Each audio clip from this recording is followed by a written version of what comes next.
at i-check natin kung available ba sa ating area. At dito naman sa province, pindutin na nga po natin at piliin natin kung saan na nga po tayong province. Dahil sa akin ay nasa Negros Occidental ako. So ito na nga po ang pindutin po. At dito naman sa city at piliin na nga po natin ang ating city. At nakapili na din ako sa city namin. Dito na naman tayo sa barangay. At dahil may record na ako kay Globe, yung zip code ko, automatic na siya kung hindi mo pa alam ang zip code mo, i-search mo na lang siya. Then i-type natin dito yung street natin at house number. Then sa ibaba naman yung village. Then, click pin my location. Ito na nga po makikita na natin dito sa map. Then, scroll up natin para makikita natin ang check my address. Then, at hintayin na lang nga po natin dahil nag-tracing nga po sila kung available ba. At ayan nga po, available nga po sa aking lugar. At dahil gusto kong matry, at ayan nga po, continue with offer. Then, click continue with offer. At yung number mo na gusto mo ma-register dyan sa ating prepaid wifi.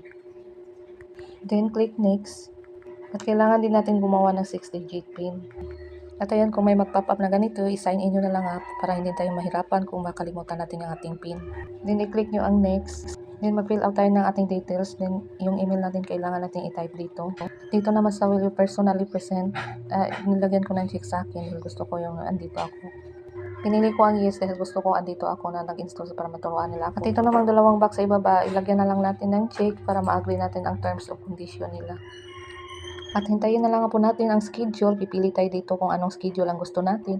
Sa ibaba guys, makikita natin na may morning and afternoon. Pipili na nga po tayo dyan. At sa ibaba naman, mayroong morning and afternoon. Pipili na nga po kayo kung kailan sila papunta sa inyo. Then click set schedule. Sa akin kasi gusto ko agad-agad at pinili ko yung January 4. Then pumunta sila dito sa amin mga January 7. At hinintay ko lang, baka siguro busy sila. Hintayin lang natin dahil nag-process pa sila sa order natin. At ito nga po, successful order na nga po tayo. At ito lang ang pinili ko, 699. Pwede naman din 1499. Kailangan pa natin magbayad dito, pindutin ang pay. At hintayin natin, huwag na lang natin i-cancel. Pabalik-balik tayo ng fill out kung i-cancel natin. So, sige, dito na nga po tayo, ma-open Gcash na nga po tayo. Then, pwede nyo i-save din tong QR code. Mas madali siguro kung i-open natin ang QR code dun sa ating Gcash at i-upload natin at yan, automatic mag-pay tayo. So, dito sa open in Gcash natin, i-click na nga po, i-try natin. Pero dahil andito na nga po tayo, try natin open in Gcash. Guys, huwag nyo i-cancel guys pag nagkaganito dahil nag-processing nga po siya para ma-connecting siya dun sa ating Gcash app.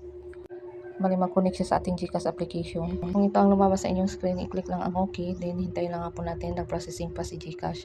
Then, i-type natin ang ating PIN. Kung na-type na natin ang ating PIN, automatic siya mag-processing papunta sa ating dashboard ni Gcash. At ayan, kung makikita natin na hintayin lang natin dahil nag-processing pa nga po siya. Ito ang makikita natin. Then, i-agree na nga po natin kung makikita natin Globe Online, 699 lamang.